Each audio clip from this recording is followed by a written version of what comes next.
Hey everybody, welcome back to this edition of Fortress State of Mind Outdoors.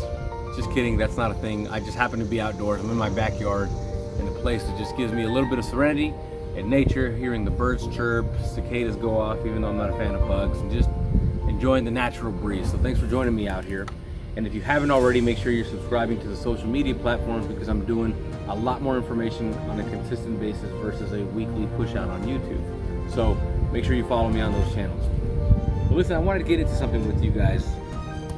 It's a topic that's near and dear to my heart, so we're going to get into a new series called How to Overcome Failures. I'm going to give you some tips, not tricks, just tips, some advice, some things that have helped me, some things that I have gone out to reach to other people and just say, hey, listen, what do you think? What are your thoughts? People that are in business, people that are in high levels of let's call it like executive levels inside of their companies. So I'm going to give you some good things that I've learned and also that I've heard from other people that have helped them as well. But let's get into the first part of this. So this is How to Overcome Failures, part one. And part one is going to be identifying what failure means to you. I got to tell you guys, as I started to prepare this, I started to reach out to people and I just said, hey, listen, what does failure mean to you? And if you did that, take a couple of days and just go out and ask people, what is failure to you? I guarantee you're going to find what I found is that several people's definition of failure is different to your own. I have a definition of failure. A friend of mine has a definition of failure. Other people have definitions of failures. There are similarities, but failure means something different to everyone. So before we even get into how to overcome failure, you have to understand what is failure to you.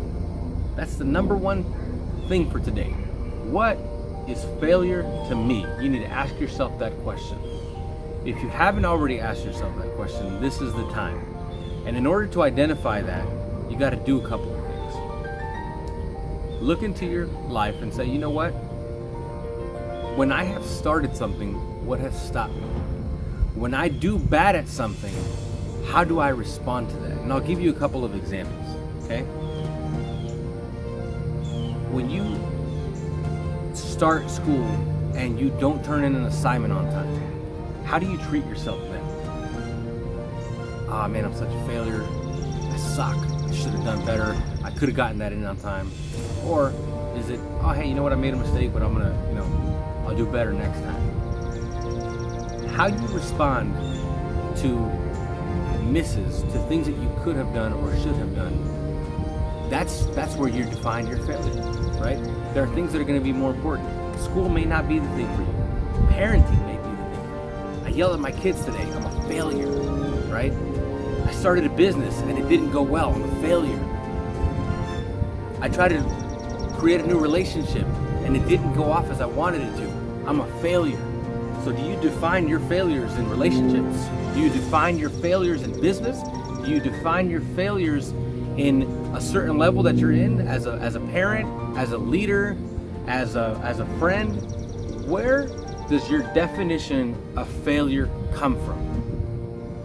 Where do you derive your failures from? Because for some people it's not relationships, for some people it's not business, for some people it's not schools, for some people it's not a position of quote unquote authority where you can impact people, and if you do something bad, then you failed there. Where is yours from? You have to find it, y'all. Take some time. Understand that where that comes from, where you put the most importance, and say, hey, listen, this is where I suck at. This is where I'm not happy with it. This is where if I do something bad here or wrong and it doesn't go with it that I wanted to, this is where I stop moving forward. Because that's what happens in failure, guys.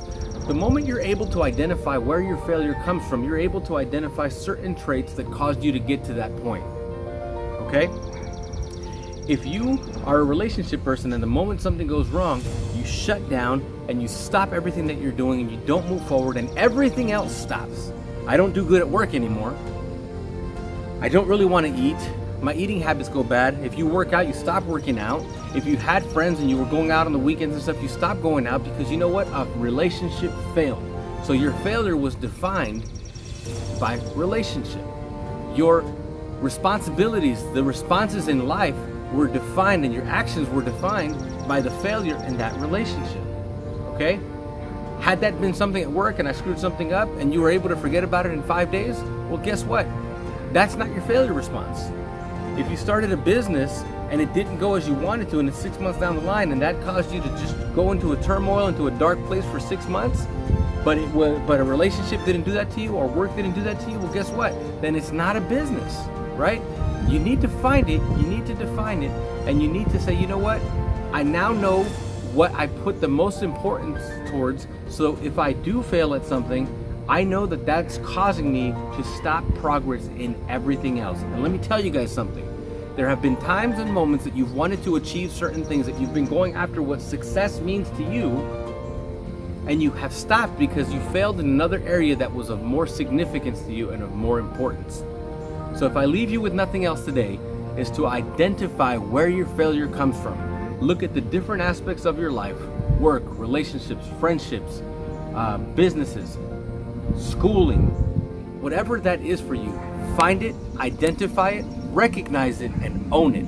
And then we can move forward to the next one. So come back to the next video.